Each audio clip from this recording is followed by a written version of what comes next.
Alhamdulillah kita bersyukur diberikan sehat, diberikan sempat, diberikan iman. Mudah-mudahan walaupun mereka nggak datang, kita tetap hadir istiqomah mengkaji Al-Quran. Hari ini tema kita iman, ilmu, dan amal. Tema hari ini iman, ilmu, dan amal. Ada orang beriman tapi nggak punya ilmu. Ada orang beramal tapi nggak punya iman. Amalnya ada tapi imannya nggak ada. Ada orang beriman tapi tidak beramal soleh.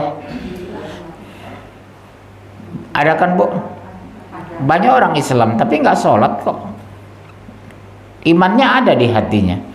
Apa itu imannya? Beriman kepada Allah dan Rasul, dia Islam, tapi tidak beramal soleh. Padahal harusnya amanu wa amilus soleh, beriman dan beramal soleh, baru sempurna. Nah, ibu boleh catat,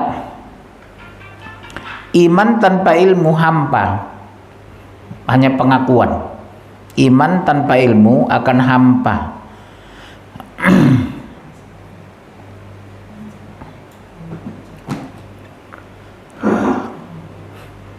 Ilmu tanpa iman sia-sia. Ilmunya ada tapi imannya nggak ada, ya sia-sia, percuma. Ilmu tanpa iman sia-sia. 3, amal tanpa ilmu percuma. Ibu beramal tapi nggak ada ilmunya. Salatnya salah, saumnya salah, hijabnya salah, karena nggak punya ilmu. Yang keempat, iman tanpa amal itu dusta. Beriman dia, oh saya Islam Pak, saya beriman, tapi nggak mau beramal soleh, hanya bohong itu, hanya kebohongan. Jadi iman tanpa amal dusta. Saya ulangi ya, ibu cek dulu. Iman tanpa ilmu hampa, ilmu tanpa iman sia-sia, amal tanpa ilmu percuma, iman tanpa amal dusta. Udah? Nah, manfaat orang berilmu. Kenapa sih kita harus berilmu? Manfaatnya apa sih gitu loh. Ibu tulis manfaat orang berilmu. Jadi kita bisa melihat, oh iya ya gitu. Bisa merenung. Makanya kita nuntut ilmu. Bisa formal, bisa non formal. Formal itulah kuliah, SD, SMP, SMA, kuliah. Kalau non formal inilah kita pengajian ta'lim. Pengajiannya ada 2. Pertama jiping, pengajian kuping. Kedua pengajian nyatat seperti kita ini. Jadi di rumah ada dibaca. Ada diulang, ada dikaji, ada diperdalam. Tapi banyak di Indonesia pengajian itu jiping, pengajian kuping. Pulang ustazahnya lupa semua karena nggak ada catatan. Manfaat orang berilmu 1, orang berilmu diangkat derajatnya, Masya Allah. Jadi derajat ibu-ibu ini kita insya Allah lebih tinggi daripada mereka yang tidak punya ilmu. Pertama, orang berilmu diangkat derajatnya. Kita lebih mulia insya Allah dari mereka yang rajin sholat tapi nggak ngerti hukum, berhijab tapi nggak tahu dasar, ya. Surah 58 ayat 11.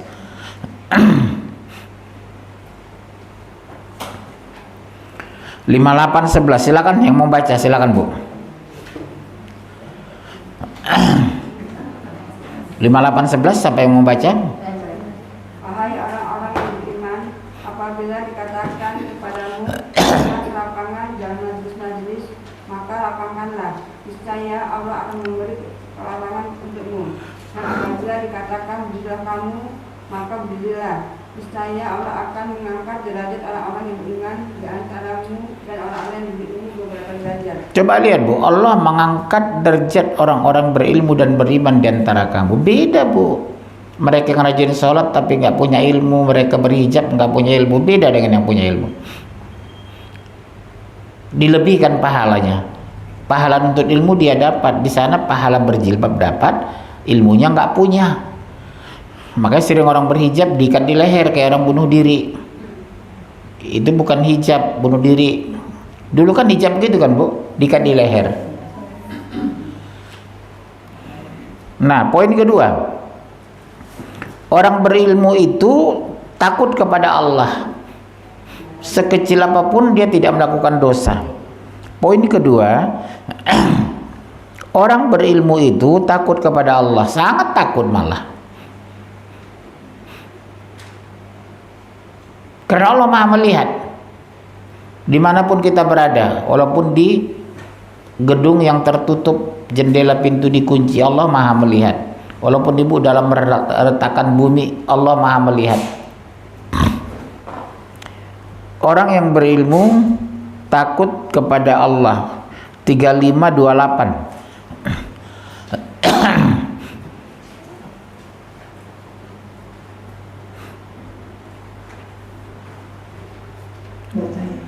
Ya. Dan demikian pula di antara manusia, makhluk bergerak yang bernyawa dan hewan-hewan ternak, ada yang bermacam-macam warnanya dan jenisnya. Di antara hamba-hamba Allah yang takut kepadanya hanyalah para ulama. Sungguh Allah Maha Perkasa, Maha Pengampun. Al-ulama artinya orang yang berilmu, Bu. Ulama itu kumpulan orang-orang berilmu. Makanya Majelis Ulama Indonesia, kumpulan orang-orang berilmu. Itulah arti ulama itu. Jadi ibu ini bisa disebut ulama, kumpulan orang berilmu. Ya Bun ya, orang yang mencari ilmu, kumpulan mereka disebut ulama.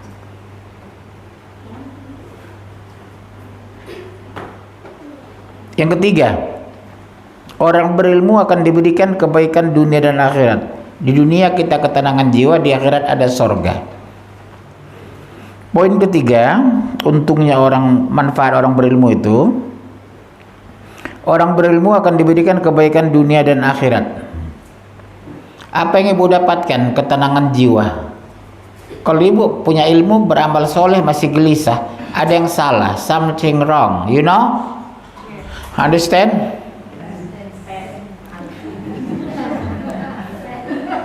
Iya, ada yang salah dengan ibu.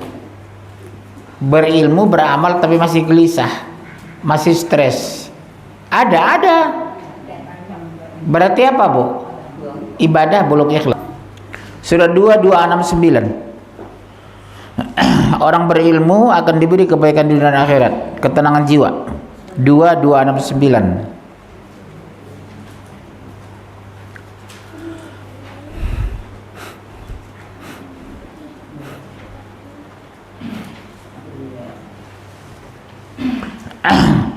Allah menganugerahkan al-hikmah, kefahaman yang dalam tentang Al-Quran dan As-Sunnah kepada siapa yang dia kehendaki. Dan barang siapa yang dianugerahi al-hikmah itu, ia benar-benar telah dikaruniai karunia yang banyak. Dan hanya orang-orang yang berakallah yang dapat mengambil pelajaran dari firman Allah. Ibu tahu hikmah itu nilai yang tersembunyi di balik kebenaran. Tidak semua orang bisa membaca hikmah. Contoh Bu, kenapa ibu bengong? Surat 2, 269. Surat 2, 269. Bu, contoh.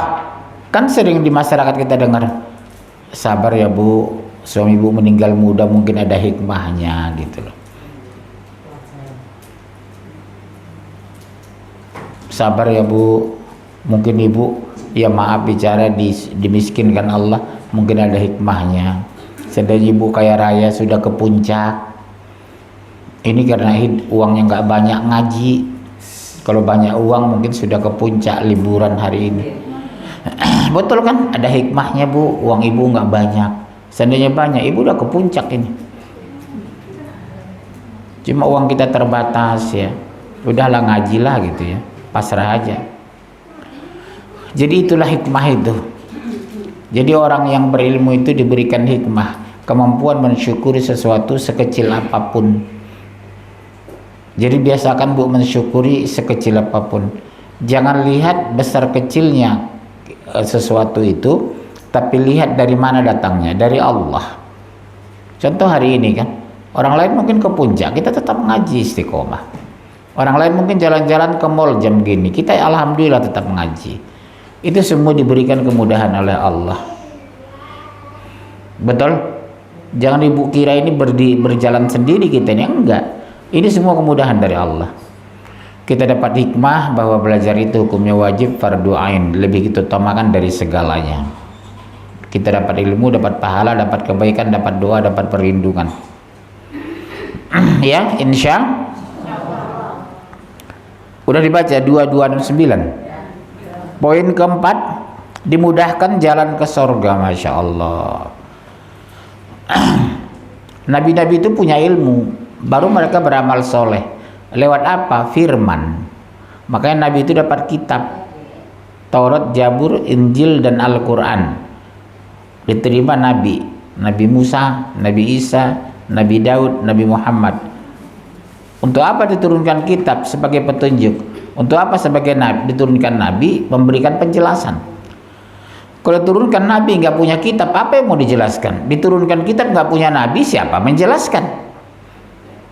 Diturunkanlah kitab bersama nabinya, nabilah menjelaskan. Dari mana informasinya? Dari malaikat Jibril. Coba ibu kalau nggak ada penjelasan Al-Quran itu, ibu baca Quran aja nggak tahu artinya. Ibu sekadar terjemahan tapi bukan makna. Yang ibu baca itu kan terjemahan, ya, bukan artinya, itu terjemahan. Kalau maknanya dalam Bu, Al-Fatihah bisa 2 tahun selesai dibahas. Kalau kita mempelajari makna, Bismillah bisa seminggu Bu baru tuntas. Kalau bicara makna bukan terjemahan. Udah 4717 dimudahkan jalan ke surga. 4717. Dan orang-orang yang mendapat petunjuk Allah menambah petunjuk kepada mereka dan memberikan kepada mereka balasan ketakwaannya. Apa yang diberikan kepada kita kalau kita rajin untuk ilmu, beramal soleh dengan istiqomah? Apa Bu yang ibu rasakan? Halo, apa? Ketakwaan. Kedua apa? Ketenangan. Ketiga apa? Kesabaran. Sabar menghadapi kehidupan walaupun dimiskinkan. Sabar menghadapi kehidupan walaupun dijelek-jelekkan. Karena ada iman. Yang gampang terpancing itu kan karena iman kita lagi turun. Iman itu fluktuatif Bu, kadang di atas, kadang di bawah. Ketika di atas kita sabar, ketika di bawah kita emosi. Sama suami kan gitu Bu, dikasih uang kurang, mana cukup Pak, gitu. Suaminya dibentak, diem, suaminya kaget dibentak si istri. Dia melawan, malas, nggak mau ribut. Ya. 5. Orang yang punya ilmu, iman, dan amal itu memiliki pahala yang besar. 1423. Diberikan oleh Allah pahala yang besar. 1423.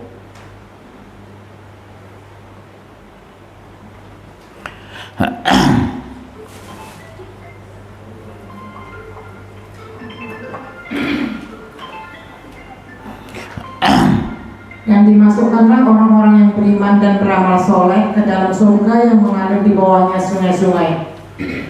Mereka kekal di dalamnya dengan izin Tuhan mereka. Ucapan penghormatan mereka dalam surga ialah Assalam. Bu,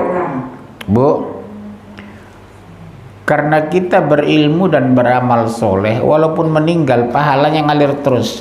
Apalagi pahala seorang guru. Ibu ngajar kepada anaknya, anaknya ngajar kepada cucunya, cucunya terus. Saya seperti saya insya Allah ngajar ibu. Ibu ajarkan ke anak ibu, cucu ibu. Walaupun saya meninggal sudah 50 tahun, insya Allah pahala ngalir sama saya. Jadi pekerjaan paling enak itu guru. Udah 60 tahun meninggal, pahalanya ngalir Bu.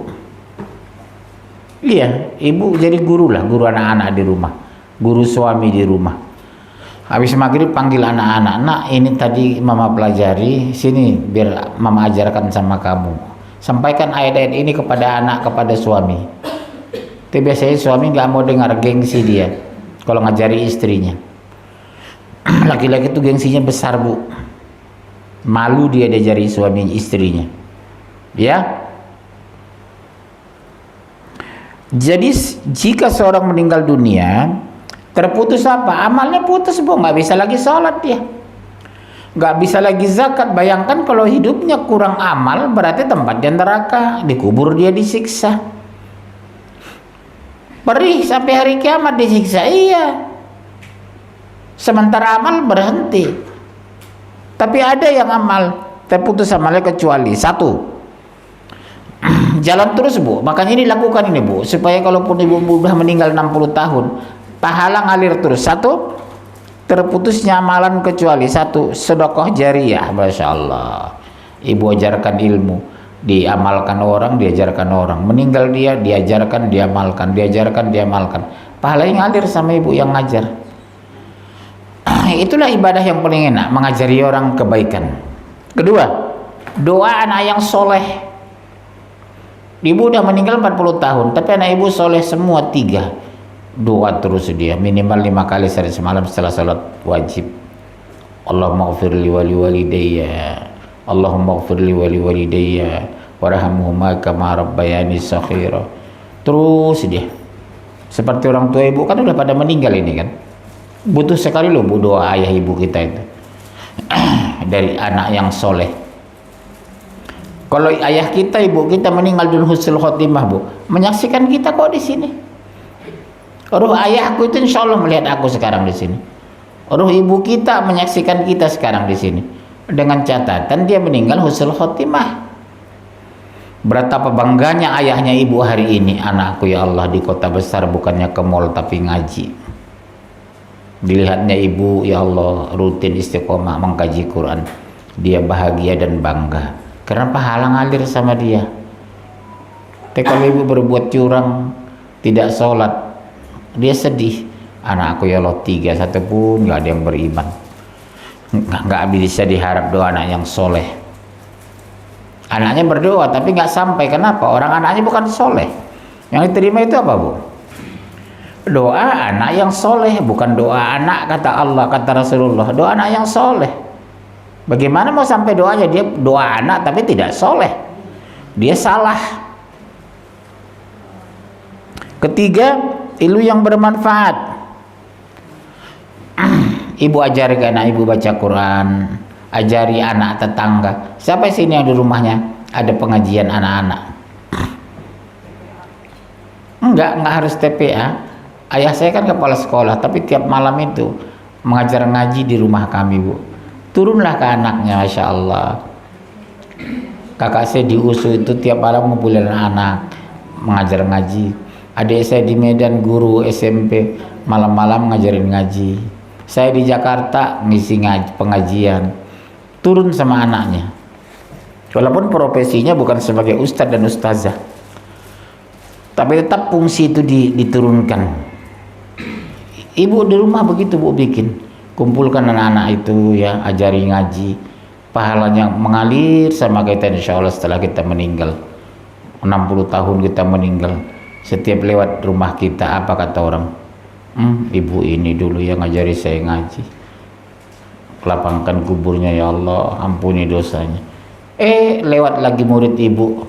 Ibu ini dulu ngajari saya ngaji. Padahal nggak pernah bayar kita dulu. Mana pada dibayar ngaji di kampung, betul ya, Bu? Ikhlas semua, ridho semua. Macam ayah saya dulu kan, tiap malam ngajarin ngaji anak-anak nih. Mana ada pakai bayaran di kampung ngajarin ngaji itu. Tiap malam, Bu, sepanjang minggu, sepanjang tahun, sepanjang bulan, nggak ada libur. Tapi mereka ikhlas. Orang sekarang dikit-dikit udah minta bayar. Kalau nggak dibayar nggak mau ngajar. Padahal pahalanya Masya Allah ngajar ngaji itu. Ya, kecuali yang profesinya memang itu yang harus kita bayar lah. Memang tidak ada pekerjaan lain dia ya.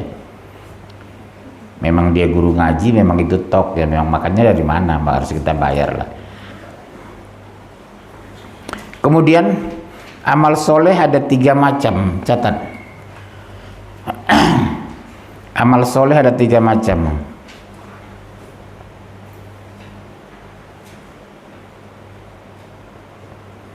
Yaitu pertama, amal soleh yang diajarkan Allah kepada kita, contohnya sholat, zakat, puasa, saum, ya, itu langsung diajarkan lewat Nabi, dicontohkan para Nabi. Yang kedua, amal soleh terhadap manusia 1697. Poin kedua, amal soleh terhadap manusia ada surat 16 ayat 97.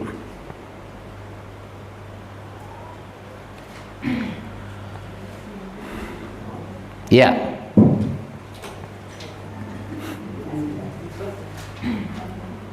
Belas 97. Barang siapa yang mengerjakan amal soleh, baik laki-laki maupun perempuan dalam keadaan beriman, maka sesungguhnya akan kami berikan kepadanya kehidupan yang baik, dan sesungguhnya akan kami beri balasan kepada mereka dengan balasan yang lebih baik dari apa yang telah mereka kerjakan. Kalau ibu berbuat baik, yang datang kebaikan, bagaimana kalau yang datang kejahatan? Bisa ujian atau bisa ibadah ibu karena tidak ikhlas. Ibu sering begini, saya sudah berbuat baik Pak, tapi nggak, orang jahat sama saya. 2 kemungkinan Bu, ibu diuji Allah dengan kebaikan itu. Kemungkinan kedua, ibu melakukan kebaikan itu tidak ikhlas, jadi nggak ada manfaatnya. Kata kunci ikhlasnya tadi. Tidak beriman misalnya begini ya. Hah? Kalau dari ayat ini berarti orang itu tidak beriman gitu. Jadi dia beramal soleh tapi tidak beriman. Iya. Kalau ayat ini beramal soleh dan beriman baru gitu. Iya, amanu amilus soleh. Ada kan orang baik dia Bu, tapi nggak sholat. Ibu maaf, orang Kejawen di Jawa sana, kampung istri saya itu, pemurahnya Masya Allah, baiknya Subhanallah. Begitu mobil kita parkir depan rumah, kadang kita nggak tahu, sampai di rumah di Jakarta saya buka, udah ada beras, ada ikan, ada sayur, dimasukin mereka tanpa setahu kita.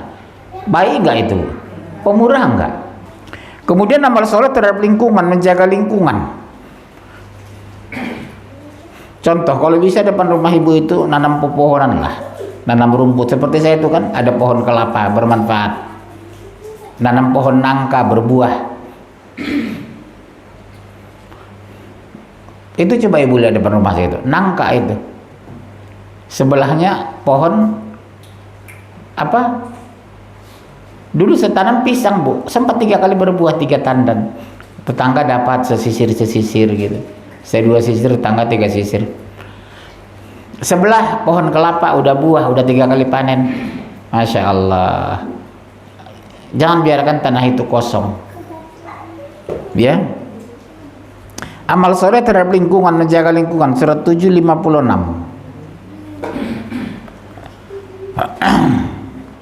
756.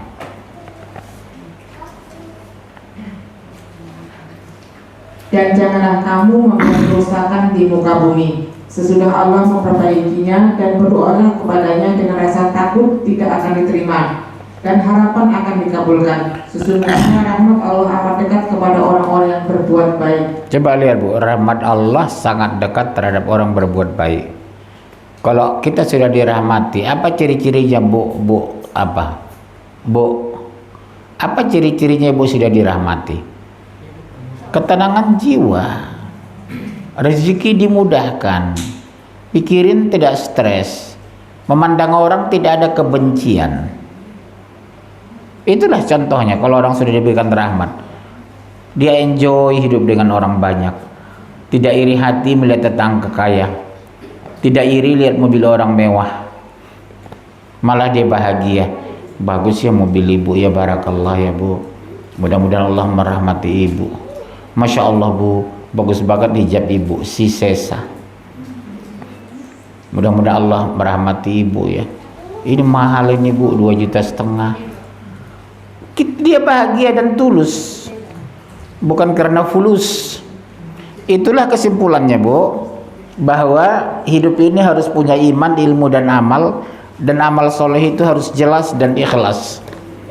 Sebanyak apapun amal kita, kalau nggak ikhlas ya percuma. Yang dilihat Allah biar banyak tapi ikhlas. Pertanyaan, kalau nggak kita pulang.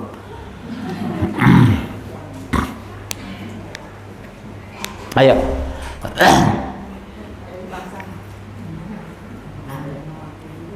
Assalamualaikum warahmatullahi wabarakatuh. Waalaikumsalam warahmatullahi. Nama saya Bu Puji. Ini kaitannya dengan pemilihan ini ya. Presiden. Oh, Heboh banget ibu-ibu ini. Caleg yang pada ngasih itu Pak ngasih bantuan, ngasih bantuan ke masjid ke ini, terus di ketua masjidnya menyarankan Bu nanti pilih dia ya gitu Pak, gimana Pak? Berarti dia memberikan bantuan dengan pamrih. Iya. Nggak ikhlas. Nggak usah Bu. Nggak usah ya. Itu tidak jadi amal soleh, amal salah. Yang konyolnya lagi, begitu kalah karpetnya diminta lagi. Digulung. Ya karena belajar ngasih bantuan jadi ketua masjid Bu nanti Memintakan iya kan, ini dibantu di umur sekian apa nomor sekian kan gitu kan Bu. Mohon kita pilihlah Bu, dia sudah kasih karpet. Gulung aja karpet itu Pak bilang. Kita nggak butuh karpet kalau dengan pamrih. Iya, saya kalau ada orang ngomong pengurus masjid, gulung aja itu Pak, nggak butuh saya karpet itu saya. Di lantai juga saya bisa sholat kok. Ya, untuk apa kita sholat di karpet yang tidak ikhlas? Iya. Ayo Bu, ayo ya.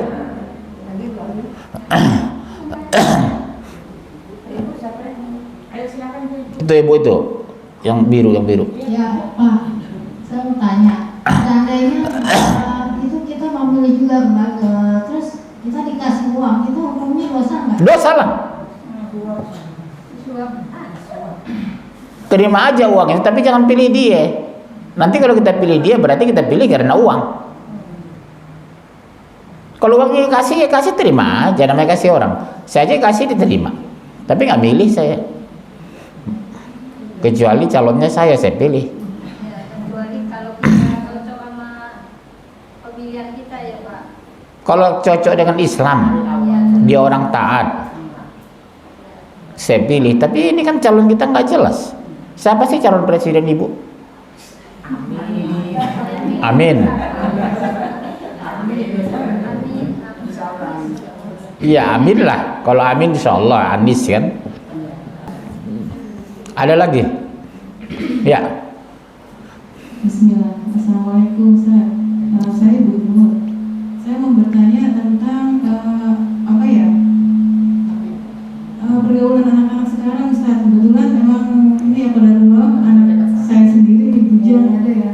Itu susah banget belakangan itu untuk masuk di jalan yang lurus tuh kok kayaknya berat banget gitu. Kadang-kadang ada rasa gimana gitu ya, gergetan. Maaf, anak Ibu laki-laki. Laki-laki. Umur berapa? Usia kelas 2 SMP.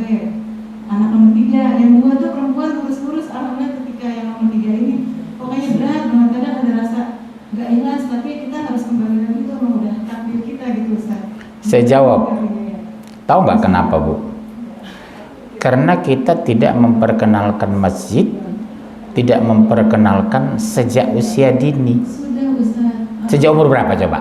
Sejak yang kecil itu sering diajak ayahnya. Umur berapa? Umur 5 tahunan itu ketika TK ya, masjid. Saya sejak 3 tahun sudah saya bawa anak ke masjid. 2 tahun saya bawa jamaah. Kedua, ada hati-hati ya Bu. Terlambat memperkenalkan Islam dan masjid kepada anak. Saya sejak kecil Bu, anak saya bawa ke masjid. Jadi mereka familiar dengan masjid, bukan mall. Sampai hari ini saya tidak pernah bawa anak ke mall Bu. Shh. Sampai hari ini saya tidak pernah bawa istri ke mall. Saya hampir 60 tahun Bu. Nggak pernah memang. Mau hari Ahad, malam Ahad, mau libur, mau uang saya ada, no way.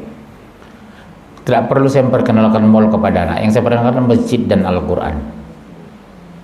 Alhamdulillah anak saya tiga-tiganya penghafal Al-Quran. Bunda, yang kedua, lingkungan Bunda. Bunda sudah baik, suami sudah baik, mertua baik, lingkungannya. Makanya kenali teman akrab anak.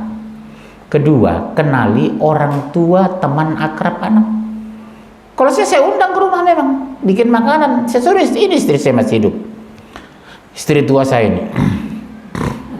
Saya bilang, tolong besok bikin mie rebus kayak mie apa. Kenapa ayah? Saya mengundang kawan-kawan akrab anak kita. Nanti baru saya komunikasi, layak nggak jadi teman akrab anak. Saya undang kok, saya kasih makan-makan, saya kasih sirup Markisa Medan. Baru pelan-pelan anak saya suruh tinggalkan tempat. Misalnya, nak kamu beli ini dulu dah, saya kondisikan dia jangan dia ada di tempat. Yang datang misalnya 15 orang. Kamu siapa nak? Suparto. Sholat tadi subuh? Enggak pak, orang tua saya enggak sholat. Oh Suparto. Catatan di hati saya. Kamu siapa namanya pak? Suparman. Sholat? Oh sholat pak, orang tua kami tegas masalah agama. Oh Suparman, agamanya bagus. Udah pulang nanti semua baru saya ngomong. Kamu dekat dengan Suparto? Iya, dengan Suparman iya. Kalau bisa jangan terlalu dekat dengan Suparto lah nak. Kenapa? Kayaknya dia nggak sholat. Iya ayah, memang nggak sholat dia. Jangan ya nak. Jadi saya harus mengenali teman akrab anak, mengenali orang tua anak. Kadang orang tua anak itu saya undang ke rumah bu, makan-makan di rumah. Mereka nggak sadar. Saya bukan introspeksi, interogasi sebenarnya. Tapi mereka nggak sadar itu saya lakukan. Saya lihat, oh nggak berhijab, oh nggak layak anaknya jadi teman anak saya ini. Saya lihat pakai rok sepan, oh nggak mungkin layak ini jadi anaknya jadi teman akrab anak saya. Nanti terbawa arus anak saya. Baru saya catat, jadi catatan saya. Yang orang tuanya begini jangan dia nak, nanti kamu terpengaruh. Nanti kalau terus sering kamu ke rumahnya kamu terpengaruh nak. Ya bunda. Jadi ibu biasakan mengenal siapa teman akrab anak dan orang tua dari teman akrab anak. Akan terseleksi nanti bu. Itu saya lakukan bu terhadap 3 anak saya. Alhamdulillah mereka memang betul-betul memilih kawan yang betul-betul agamanya bagus. Karena saya doktrin sejak muda itu, sejak kecil. Saya sejak 2 tahun udah saya bawa ke masjid bu anak. Kalau dibawa ke masjid sih emang dari kecil juga udah biasa, Ustaz. Maksudnya pembiasaan dia berangkat sendiri, ikut jamaah terus itu udah terbiasa sendiri sejak bahkan sempat di pesantren Ustaz, cuma nggak ini nggak betah gitu. Nggak nyaman ya. Iya, itu sejak keluar dari pesantren dia merasa berontak. Di situ dia udah mulai nggak bisa diatur. Ketika SD alhamdulillah gitu Ustaz. Ada pertanyaan kedua? Silakan bunda yang pakai hijab. Saya tuh punya anak laki-laki Pak Ustaz. Laki umur? Udah 30. Udah nikah berarti? Udah punya anak? Udah. Berapa anak ibu? 3. Laki-laki semua? Laki 2, perempuan 1. 3 udah menikah? Udah. Alhamdulillah. Terus? Anak saya yang pertama itu Sama ibu ada tinggal anak? kenapa? Ada anak tinggal sama ibu? Udah ada. Udah bisa semua. Oh punya pisah semua ya? Saya sendiri. Maaf, ibu suami masih ada? Udah enggak ada. Ibu tidak berniat minta 1 anak tinggal di rumah? Tak ada yang mau? Anak saya kebetulan saya ada depan rumah saya. Tapi nggak terlalu jauh ya? Iya, betul. Saya disuruh juga, tapi saya tuh orangnya baperan, Ustaz. Jadi saya nggak. Oh gitu ya? Tersinggung ya? Saya hidup sendiri ya. Gitu. Takut tersinggung ya? Karena saya juga kalau takut dosa, saya juga gitu. Nah anak saya yang pertama itu, maaf, anak saya itu anak angkat. Kenapa? Anak angkat. Oh iya, nomor berapa bu? Nomor 1. Oh iya, tapi dia tahu nggak bu itu? Tahu sudah saya menikah, saya kasih tahu. Nggak kabur dia? Alhamdulillah enggak. Biasanya Dia kabur. udah terbayang waktu masih kecil saya ajak itu, udah tahu itu orang tua dia. Nah itu sudah sekarang udah besar, sebenarnya saya udah sekolahin dia ngaji juga. Iya. Enggak apa saya karena doa saya terkabul nggak saat anak saya itu jadi anak yang soleh gitu. Karena kalau saya suruh sholat kok susah gitu. Yang anak angkat ini? Iya. Yang 2 alhamdulillah enggak? Alhamdulillah enggak. Menurut ibu kira-kira kok bisa gitu ya? Artinya yang 2 ini bisa taat, kok anak yang tertua yang ibu sudah bimbing sejak kecil enggak? Menurut ibu dulu lah, kenapa kira-kira?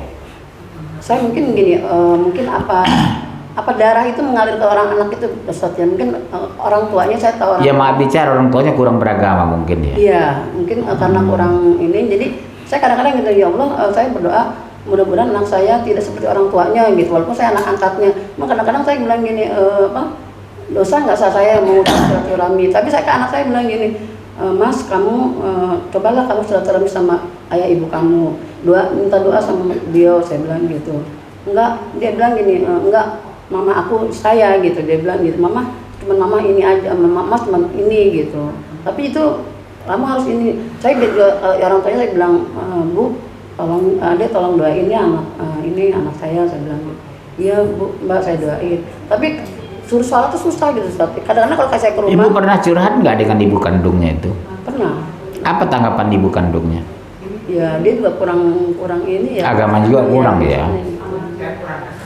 Apa darah itu memang mengalir gitu Pak Ustaz? Walaupun saya dari kecil saya didik di agama gitu, tapi susah gitu. Iya, tugas ibu hanya dua. Satu, mendoakan terus-menerus, kedua memberikan contoh. Ya maaf bicara ya Bu, agak ekstrim saya ngomong. Kalaupun dia tidak beriman, ibu nggak dirugikan di padang mahsyar, bukan anak kandung ibu kok, gitu loh. Kasarnya begitulah istilah. Yang penting ibu sudah mendidik dengan baik, mendoakan dengan baik. Tapi seandainya dia pun berhenti sholat, dia nakal, sebenarnya ibu di padang mahsyar nggak bertanggung jawab nanti. Itu ayah dan ibu kandungnya, ya. Oke baik, yang kedua.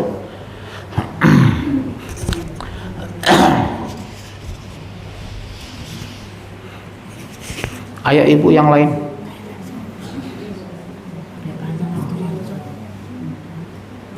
Ngapain duduk di situ kalau nggak bertanya? Kasih aja.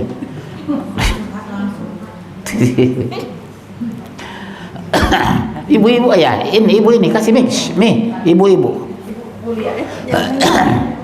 Nyalain itu nanti.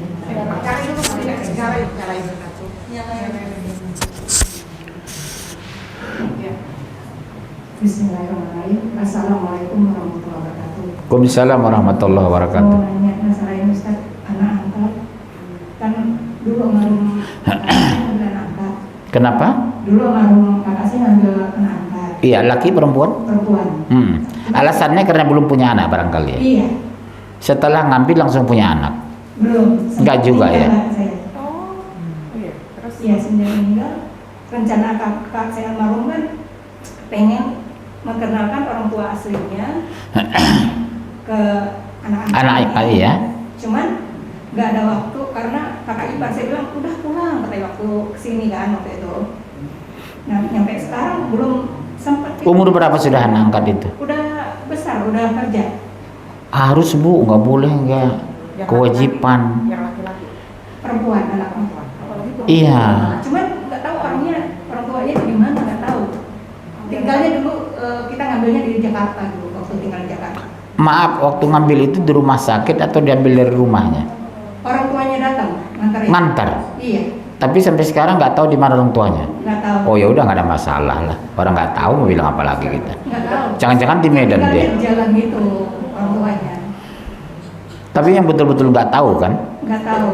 Udah nggak ada. Ya, Tapi begini, Bu. Hubungan kita mau nanya itu orang-orangnya udah nggak ada Ustaz. Begini, betul orang tuanya nggak tahu, tapi anak harus diberitahu dengan segala bahasa yang lembut. Nah, mohon maaf ya nak, jangan kamu tersinggung. Sebenarnya kamu anak angkat mama, tapi bukan berarti kamu harus pergi dari rumah ini. Demi Allah nak, saya sayang sama kamu. Kalau kakak ipar saya belum sanggup ngasih tahu. Cuman namanya anaknya sih katanya udah tahu dari orang lain. Tapi dia tidak kabur ya. Enggak masih. Alhamdulillah. Sekarang sama kakak ipar saya tinggal di rumah. Ya sebagusnya bahasa itu dari ibu kan ibunya, ibu angkat itu loh. meninggal. Oh, udah meninggal ya? Kakak saya udah almarhum. Udah, oh iya, oh. Tinggal kakak ipar. Oh begitu, udah meninggal ya? Sudah meninggal. Harusnya diberitahu lah, tetap diberitahu. Kakak ipar itu juga kan kita umur ya. Iya. Kewajiban itu takut hutang itu. Kan itu harus disampaikan. Cuma kakak ipar saya merasa orang tua. Ipar ibu laki-laki? Yang perempuan. Oh perempuan ya? Nah nanti kasih tahu aja Bu. Mbak mohon maaf, mohon maaf ya Bu, harus kasih tahu apa Mbak, masih harus kasih tahu. Karena kewajiban yang nggak tahu umur Mbak gitu ya. Harus kasih tahu Bu anak angkat itu. Makanya maaf bicara, saya nggak mau ngambil anak angkat itu. Saya menyayangi orang itu kadang berlebihan, nggak tega Bu. Ya saya pribadi terus terang pengen ngambil anak angkat karena saya laki-laki semua. Cuma saya pikirkan, saya orangnya nggak tegaan Bu, ngomongin itu setelah dewasa. Dulu almarhum masih hidup, istrinya nggak setuju. Udah ada yang mau, cuman sama tuh pengen istrinya tuh setuju, dia nggak setuju, tapi nggak mau ngirain istrinya gitu. Itu kan nanti pas waktu menikah kan harus dikasih tahu. Karena baru tidak pikir kan keluarga ayahnya gitu, keluarga ayah angkatnya bisa jadi wali, padahal kan itu ayah angkat bukan ayah kandung. Iya nggak boleh memang. Iya, boleh kan itu harus dikasih tahu kan. Iya memang harus kasih tahu karena konsekuensinya kalau anak laki-laki sih nggak ada masalah. Shh. Kalau anak perempuan, iya kan orang ayah yang kandungnya ada kok, nggak boleh. Bulan 7 mau nikah katanya. Nah, itu harus loh. Walinya Saya harus kasih kabar sih. Jadi walinya harus ayah kandungnya kan, karena masih hidup. Kalau ada, kalau bisa dicari, kalau enggak ya bisa wali hakim. Ya, pastikan dulu ibu ya itu sama beliau, harus dikasih tahu mbak, karena ini anak angkat. Memang kadang ya maaf bicara, kadang bisa lari memang bu, kabur ya. Makanya saya nggak tega ngambil anak angkat itu di situ. Itu sebaiknya kalau masih tahunya sebaiknya anak umur berapa? Kalau anak angkat Dari kecil dikondisikan. dari kecil. Saya punya ponakan anak angkat Dari kecil bu dikondisikan. kecil baru saya kecil. Iya, nggak bisa setelah dewasa, karena berisiko nanti dia kabur. Tapi kalau dari kecil dikondisikan, nah misalnya umur 4 kelas 4 SD kan, kita ke rumah ayahmu nak, sebenarnya kamu anak angkat mama, sekali seminggu kita main ke rumah orang tua kamu ya nak. Di Medan ada itu saudara saya, ya maaf bicara karena hidup susah ya, diambil sama saudara orang tuanya narik becak gitu. Jadi setiap ahad itu diperkenalkan, dia bilang sama orang-orang, ayah angkat saya tukang becak kok katanya. Dia jujur gitu loh, karena memang dari kecil diperkenalkan bangga dengan ayah kandung gitu loh, bukan malah gengsi, tapi diperkenalkan sejak kecil. Makanya saya nggak berani ngambil anak angkat bu dulu, nggak tegaan saya itu kalau nggak tahu gitu. Ya silakan. Makasih Ustaz. Pak Ustadz itu anak saya itu tuh namanya binnya bin suami saya itu gimana? Berdosa lah, Nggak boleh. nggak boleh bu, berdosa ibu itu. Orang suami ibu bukan ayah kandungnya kan? Nggak boleh. Di akte kelahirannya itu nama suami saya. Itulah berdosa itu, nggak boleh bu. Orang yang bukan dia ayahnya kok ayahnya ada. Bagaimana kalau nggak tahu ayahnya bin fulan? Mereka kan juga begitu. Misalnya anak angkat saya kan bu, saya nggak tahu nama anak ayahnya dan tidak bisa saya cari. Aku nikahkan engkau Suharti bin fulan. Jadi bin fulan aja bikin di ijazah gitu, di apa, di raport, di ijazah. Nggak boleh bu, atas nama suami ibu. Dosa besar ibu itu suami. Orang bukan anak ibu kok itu. Ya kasarnya begitu ya. Terus pernikahannya nggak sah juga ya Ustaz ya? Itu agak ekstrim memang. Enggak lah. Soalnya Karena kan nggak Ustaz, iya. adik kandung Iya, betul. saya, suaminya ketika nikah itu dia tidak bin ayah kandungnya si suami, tapi pakai pamannya. Iya, nggak bisa lah. Saking bencinya dia sama ayah, Iya. dia ninggalin ibunya. Gitu. Betul, nggak boleh bu, dosa besar. Nggak sah sama sekali gitu. Nggak salah orang pakai orang lain dia. Tapi kita nggak Berarti yang nikah bukan dia. Shh. Berarti yang nikah bukan dia. Logikanya kan begitu. Misalnya ayah saya kan Udin Sawal Siregar, saya pakai nama saya Munjir Anu gitu. Si Hombing. Berarti saya bukan anak itu, saya pakai si Hombing. Padahal ayah saya bukan si Hombing. Laki-laki atau perempuan bu? anak saya perempuan, Oh, iya. suaminya nikah nggak pakai bin ayah kandung. Oh tapi kan itu suaminya. Kan yang Oh suaminya nggak apa-apa. Kan suami. Karena dia saking benci sama ayah kandungnya, jadi dia pakai bin pamannya. Kan suami. Tapi tetap dosa besar loh. Masa kan ada benci sama ayahnya pakai bin paman? Kita kan mau juga ada. Iya nggak bisa dong.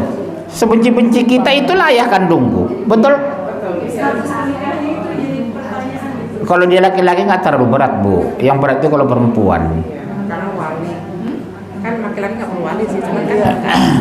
Tapi kan nggak boleh. Cuma shh, dosanya itu yang berbohong itu.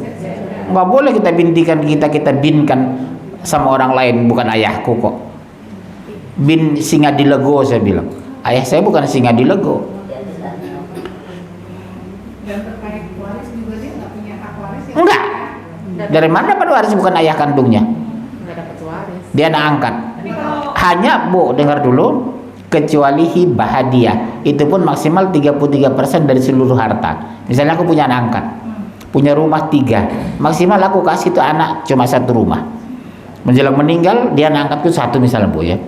Nak, harus jujur saya, ayah sudah sakit-sakitan, mungkin dalam waktu dekat ayah dipanggil Allah. Kita punya rumah 3 nak, tapi karena kamu anak angkat ayah, kamu hanya berhak dapat rumah 1, 1/3 dari semua harta ayah. Jangan kecil hati, jangan marah ya nak. Yang 2 lagi mau ayah infakkan nak ke masjid. Iya harus jujur Bu, nggak boleh Bu 3 rumah kasih sama anak angkat, dosa besar Ibu. Ibu suami udah meninggal? Udah. Oke, yang lain ada bermasalah nggak dengan suaminya? Assalamualaikum warahmatullahi wabarakatuh. Waalaikumsalam warahmatullahi wabarakatuh. Pak Ustadz, saya mau bertanya, kalau membaca surat Allahumma firli setiap sholat, habis sholat selalu baca, boleh ditambah tidak sih? Dipanjangkan. Apa Bu baca apa? Allahumma firli. Iya. Allahumma firli wali walidayya warhamhuma kama rabbayani shaghira. Wali jadina, wali jadatina, wali ustadina, wali walidayhi, wali jami'il mu'minina wal mu'minat Wal muslimin. wal muslimat al ahya'i minhum wal amwat wa tabi bainana wa bainahum bil khairati rabbi fir warham wa anta khairur rahimin. Yang namanya doa sah-sah saja.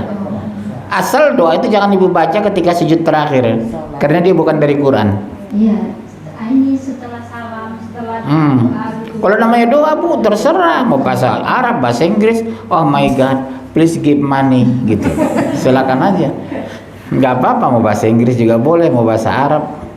Kalau doa itu boleh Bu. Yang tidak dibolehkan itu mendoakan keburukan terhadap orang lain dan diri sendiri.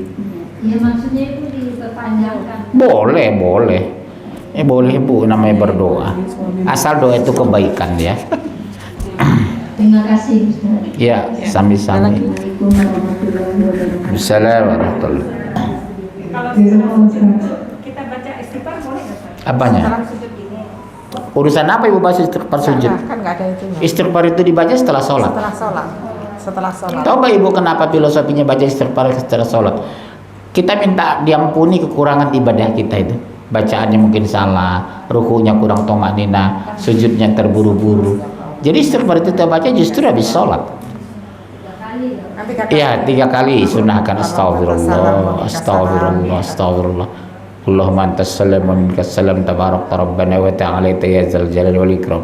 Ilahi rabbi anta subhanallah, subhanallah, subhanallah. Subhanallah, subhanallah. Boleh. Tapi yang dianjurkan Nabi sholat bukan begitu. Dipisah. Subhanallah, subhanallah, subhanallah, subhanallah. Itu yang contohkan Rasul, jangan Ibu ngarang. Subhanallah. Karena baca di buku zikir pagi sore boleh langsung.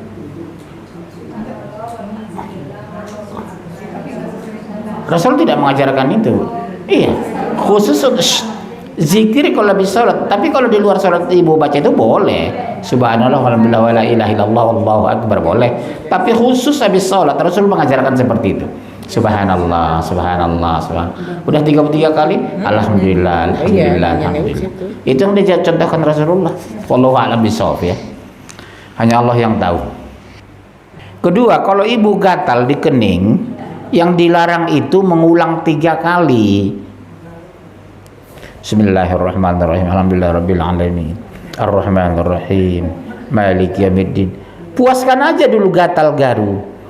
Ar-Rahman Maliki yaumiddin. Udah selesai sekali. Sering saya perhatikan orang, saya perhatikan orang bismillahirrahmanirrahim. Alhamdulillah di tempat yang sama itu yang membatalkan sholat itu. Kalau mengulangnya bolak-balik tapi sekali nggak apa-apa gini. Habiskan dulu gatalnya. Kalau tadi kan kata Ustaz yang tidak boleh itu 3 kali di tempat yang sama. Iya, bolak-balik. Misalnya tempatnya berlainan gimana Ustaz? Misalnya pertama garuk sini, terus garuk sini. Nggak boleh. Bagaimana boleh nggak Ustaz? Kalau secara hukum boleh-boleh saja, tapi kan mengganggu kekhusyukan ibadah gitu ya Bu. Kalau bisa ditahan gitu. Tapi intinya Intinya boleh, karena beda tempat.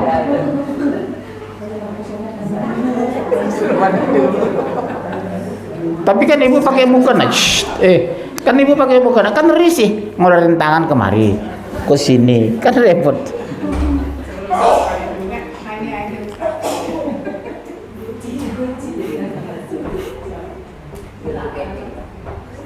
Ada lagi? Bu Ongko ngapain datang, nggak pernah bertanya ini? Halo. Kalau saya kan ke witir itu sudah bisa. Nah terus mau tidur kadang-kadang udah jam 10 atau setengah 11. Terus saya mau tidur, terus saya wudhu lagi. Terus saya salat syukur wudhu boleh nggak Ustaz? Berwudu sah-sah saja. Salat syukur wudhu. Salat sunnah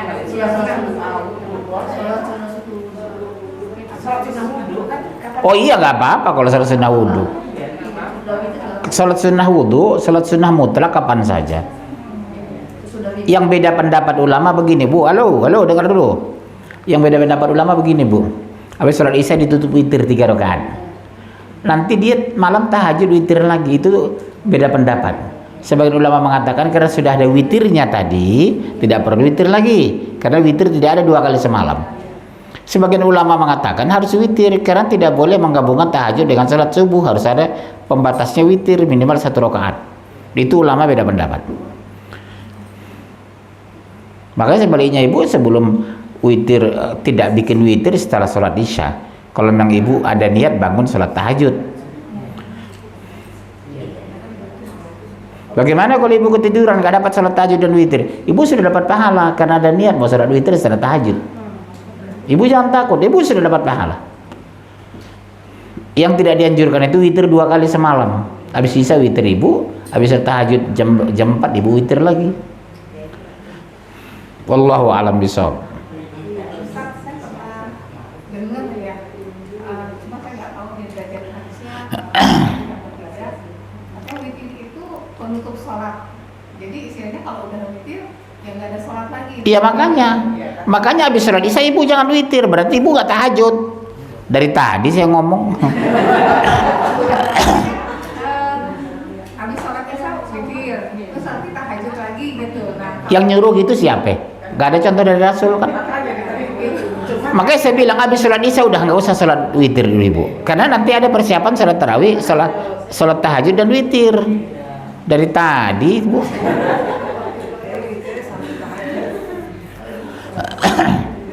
tapi kalau misalnya habis witir, nyicil tahajud boleh ya? Enggak. Tak ada contoh dari Rasul itu. Waktu ini Ramadan kan tuh habis isya, makanya saya nggak habis isya kan Ramadan Rasul tidak pernah tahajud. Sholat malamnya isya ya tarawih. Makanya saya lihat orang Indonesia ini aneh ya, bulan Ramadan sholat tahajud. Qiyamul Lail itu cuma sekali, itulah tarawih dengan witir. Shh, halo, saya aneh bu, saya temukan di Indonesia ini sudah sholat tarawih, sholat witir, malam tahajud lagi dia. Astagfirullah, sholat malamnya itulah tarawih itu. Begini Ustaz, maksud saya gini, di bulan Ramadan kita dilaksanakan tahajudnya itu diganti dengan tarawih ya habis isya.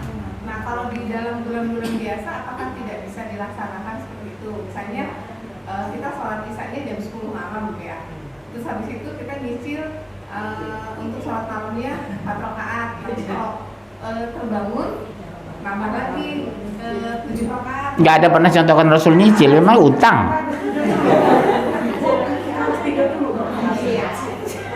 Bu, bu dengar dulu ya, supaya saya jelasin. Ibu harus saya jelaskan definisi tahajud. Namanya tahajud sepertiga malam. Yang kedua tidur dulu. Itulah definisi tahajud. Kalau ibu nyicil 4 rakaat setelah sholat isya, itu bukan utang bro. Ada aja. Makin stres saya ngaji ini. Nggak bisa bu, karena tahajud itu setelah sepertiga malam. Itu kan tema definisi tahajud. Sudah dicontohkan di Al-Quran. Mendingan ibu baca Quran. Iya, kalau itu iya. Habis isya ibu baca Quran 1 juz. Yang ngomelin suami.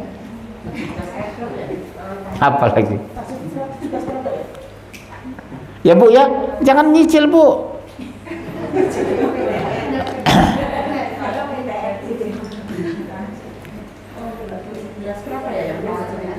Ya? Yang tahajud itu sholat 17 ya? Coba yang tentang sholat tahajud, maka bangunlah kami itu.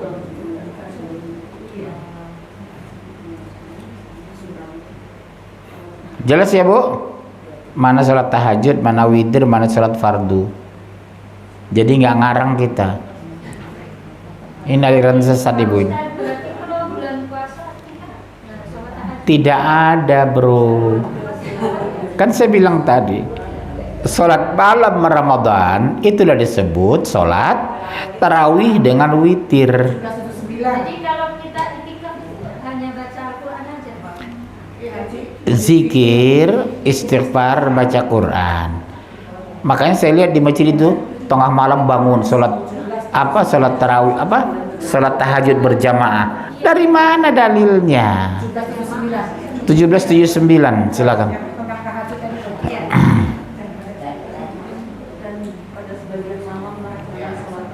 Dan pada sebagian malam hari persembahan tahajudlah kamu sebagai suatu ibadah tambahan bagimu. Mudah-mudahan Tuhanmu mengangkat kamu ke tempat yang terpuji. Maqam mahmudah. Ya Bun, Bu saya ulangi ya Bun. Bu, saya ulangi, dengar saya. Bulan Ramadan, salat malam itulah salat tarawih dengan witir. Ibu jangan bangun lagi tahajud. Kalau ibu terbiasa salat tahajud di luar Ramadan, pakai jam-jam itu zikir, doa dan membaca Quran. Misalnya di rumah kita ada pembantu, nggak perlu masak sahur ya, dia yang masak. Dia mau masak, kita baca Quran, berzikir, berdoa. Yang paling kalau saya lebih cenderung banyak berdoa Bu di jam-jam. Selama ini selalu sholat tahajud. Karena ibu ngarang.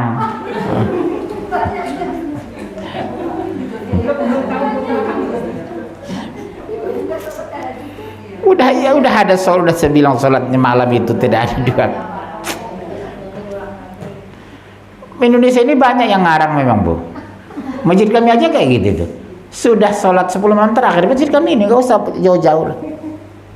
Sudah sholat tarawih witir. Nanti jam 3 masih sholat tahajud berjamaah. Mana sholat tahajud berjamaah? Sendiri sih nggak jamaah. Aduh. Jamaah di sini tahajud. Iya kan 10 malam terakhir. Saya nggak pernah ikut itu Bu. Orang bingung bilang, kenapa lah saya nggak pernah ikut gitu.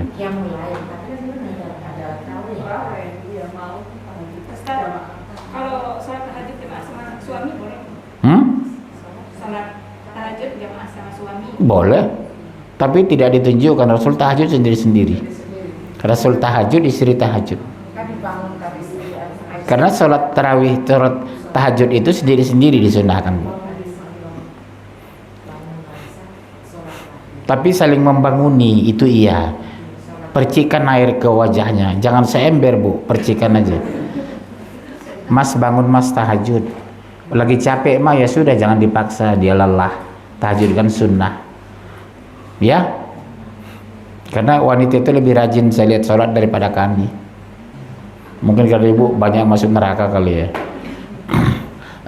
Udah.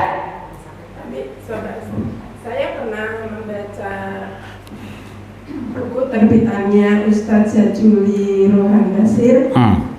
Di situ ada Rasulullah memerintahkan berfikirlah sebelum tidur. Ada tuntunannya seperti itu. Iya, berzikir sebelum tidur, tapi setelah itu nggak tahajud lagi dia, nggak witir lagi dia. Berarti hanya tahajud aja. Iya, tahajud aja Bu. Karena sebagian ulama sepakat tidak ada witir 2 kali semalam. Jadi hadis itu nggak salah. Ibu silakan tahajud, tapi jangan pakai witir lagi. Kenapa? Habis isya ibu sudah witir. Lebih kuat. Ada namanya sohe, ada hasan sohe, ada mutawatir. Jadi tingkatan hadis itu ada sohe, hasan sohe, mutawatir. Mutawatir itu kesepakatan ulama. lebih tinggi derajatnya, gitu Bu ya. Jadi Bu silakan witir nggak apa-apa, tapi nanti Bu bangun tahajud udah jangan pakai witir lagi, ya. Ibu bikin gorengan, goreng tempe gitu. Ada lagi, halo. Baik, saya dikabulkan oleh Allah. Terima kasih doa kafaratul majelis. Subhanakallahumma bihamdika asyhadu an la ilaha illa anta astaghfiruka wa atubu ilaik. Sampai jumpa hari Sabtu malam Ahad ya, insya. Assalamualaikum warahmatullahi wabarakatuh. Warahmatullahi wabarakatuh.